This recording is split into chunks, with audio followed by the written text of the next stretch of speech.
My name is Jim Estes, and today I'm going to talk about a drill that I think is extremely important for the swing plane. So what I want you to do is, and this, by the way, is going to give you an instant understanding of exactly the feeling you want to have in the golf swing. Take a club. You can put a rod, alignment rod, in the grip, or I'm sorry, in the butt end of the golf club. Take the golf club, turn it like you're going to hold it, and then what I want you to do is take that club, put it right against your left hip, so you're holding both clubs here. Now you've got an alignment rod on the ground and a golf ball, and what I want you to do, getting into your good posture position, your weight over the arches, feel balanced. The insides of the heels are going to be about the width of your hips. Take a swing back, slow motion, and trace with that alignment rod the target line all the way up. The shaft should be parallel to your target line at the top, and then slowly coming down, trace the line. And do this in slow motion. Right into the impact position. So this is a great feedback tool, visual feedback tool for learning the proper swing plane. Go right to your impact position. I encourage you to do this drill in slow motion, and if you have 5 minutes a day, if you do this drill every day, I guarantee you're going to improve your golf swing. So again, I think you'll find this to be extremely helpful. JimEstesGolf.com if you have any questions. There's 4 components to playing golf. There's the mental component. How you practice is how you prepare to play. There's the physical component. Is your spine a little rounded? Do you spend a lot of time at that desk? Do you have some issues with your posture? Yes. Does that limit your ability to rotate and get power? Yes. If I pull my blades, so working on your shoulders, getting your thoracic spine, sternum up, and practicing, good posture. Working on a deep squat where you can put your arms over your head, keep your chin up, squat down, and come back up. I ain't no way that's happening right now. But you practice those deep squat mechanics. Anyway, that's the second. So there's mental, there's physical. Now there's shot making. Your ability, your skill sets. You got to hit middle irons and long irons. You got to hit wedges. You got to hit fairway woods and hybrids. You got to hit a driver. All right. In your golf swing, the only way you're going to get consistent is centerness of hit. Your ball has to go the distance you want it to go. You could hit 50 balls right at that red flag and never hit it the right distance, and be in the water on every hole. Correct. So if you say to me, my 5-iron goes 150, you got to be able to hit it 150, not 120, not 110. Correct. So that's a good backswing. Now, you don't have a lot of wrist cock. Why? Because you have a real tension level that's probably too high in the joints. It prevents you from cocking your wrists. But, you're going to come out and over a little bit. That's why you pulled it.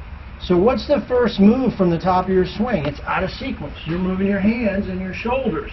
What causes your hands to work toward the ball is an unwinding from the top.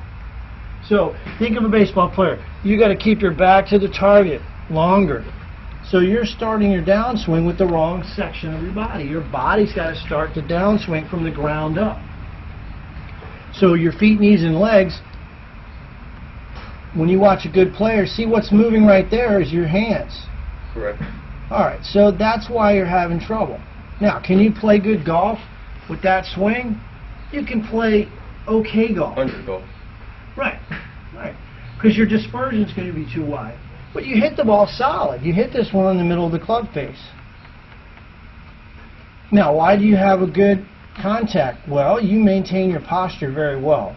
And what do I mean by that? Your pelvic girdle here stays fairly stable. You're not moving your head up and down and sideways. Those are all assets. Your head goes down, but the net effect is there's not much movement there. So your posture, you're maintaining it pretty well. So we're going to add in a lot more wrist cock. We're going to get full flexion of this wrist. When? On the backswing? On the backswing, because it's not happening. All right, now why do I say that? Let me give you a visual. Isn't that this, my right wrist, right? So this not cocked? Well, there's some bend there, but it's not any wrist cock, and I'll show you what it should look like. Okay. You are getting some, but it's not near enough. Okay. So what should this look like? Well, this guy's pretty much your build, and I'll show you. So right about here, he's going to start to fully hinge his wrists. That's what it looks like. Your club is falling short of that. If we can get a little more hinge, your club should almost be at horizontal. Okay, I got you. Or parallel to the ground. Which I had on one shot yesterday. You did. You did. That driver shot. So that's where we got to go.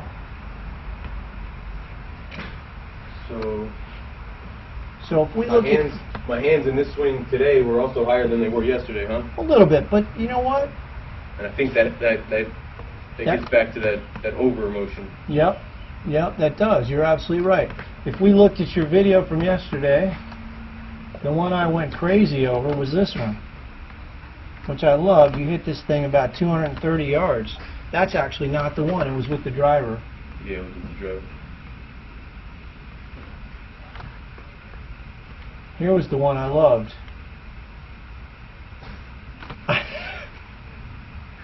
Look how you cocked your wrist there. Look how that shaft's bending. That's strength. But from there, man, you just walloped that golf ball. Did my downswing start with my arms there too? Uh-huh. It's just, even when you do the bad downswing, the club's in the right plane. You see, look, here's the plane. Remember, the club head, if it swings down that lower line, you're right on line. That's the proper angle. But you see, from where you're there, you're over the top. That's a lot. That was more than any time yesterday. No, I wouldn't say that. You started with worse, believe it or not. I can show you what you started with yesterday. No, I mean, not after we started. Oh, right, okay, yeah. But that's to be expected. Your old pattern.